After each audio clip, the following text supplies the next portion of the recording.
Drug labels can feel pretty confusing to read. The name indicates the organic molecule that is the important ingredient in the drug. But it doesn't mean much unless you know how to read the diagram chemists use to represent molecules.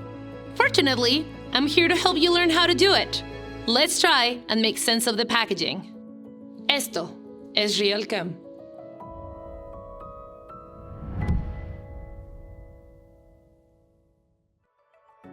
Learning how to interpret line drawings in chemistry is important to using our knowledge in the real world.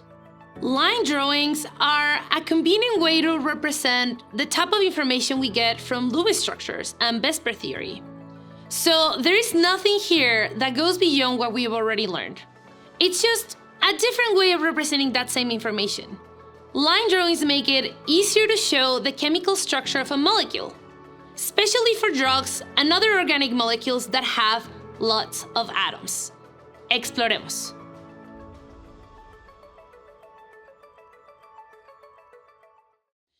This convention for drawing molecules, often called a line diagram, is especially useful when drawing organic molecules, which primarily contain carbon, hydrogen, oxygen, nitrogen, and halogens like fluorine.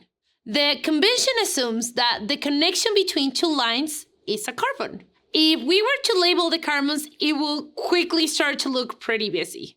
This convention also assumes that all the atoms have a formal charge of 0. This is easier to work with than it sounds, because all we need to do is count the bonds around each atom. The number of bonds is 4 for carbon, 3 for nitrogen, 2 for oxygen, and 1 for the halogens like fluorine, chlorine, bromine, and iodine. The number of lone pairs increases to ensure an octet, from 0 for carbon to 3 for the halogens. If an atom doesn't have the recorded number of bonds, it means there are hydrogens that are not being shown.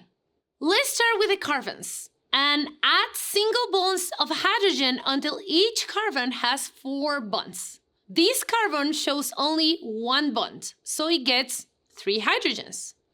This carbon only has 2 bonds shown, so they get 2 hydrogens each. These carbons only have 3 bonds shown, so they get 1 hydrogen each. The nitrogen atom only has 2 bonds shown instead of 3, so it gets 1 hydrogen. The oxygen has 2 bonds shown and the fluorines have 1 bond shown, so these do not get any extra hydrogens. Now let's add lone pairs. The nitrogen gets 1 lone pair. The oxygen gets 2 lone pairs. And each fluorine gets 3 lone pairs. Now that we have the structure fully shown, we can better understand the bonding patterns and some aspects of the 3-dimensional structures of the molecule. These atoms each have 4 electron domains around them, so the hybridization is called sp3. And since there are 4 bonded atoms, the geometry is tetrahedral, with an ideal bond angle of 109.5 degrees.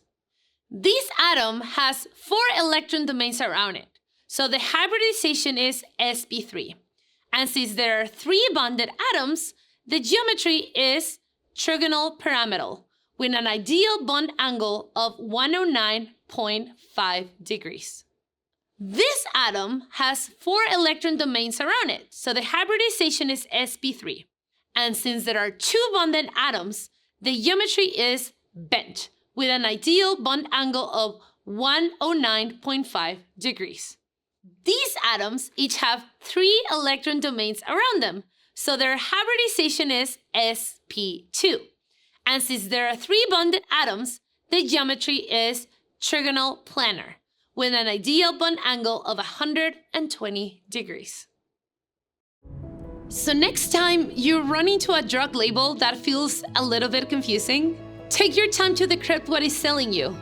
Make sense of the information from a chemistry point of view. It will not make you feel any better, but it might impress your friends and family. So explore, and remember to have fun. Explora y diviértete.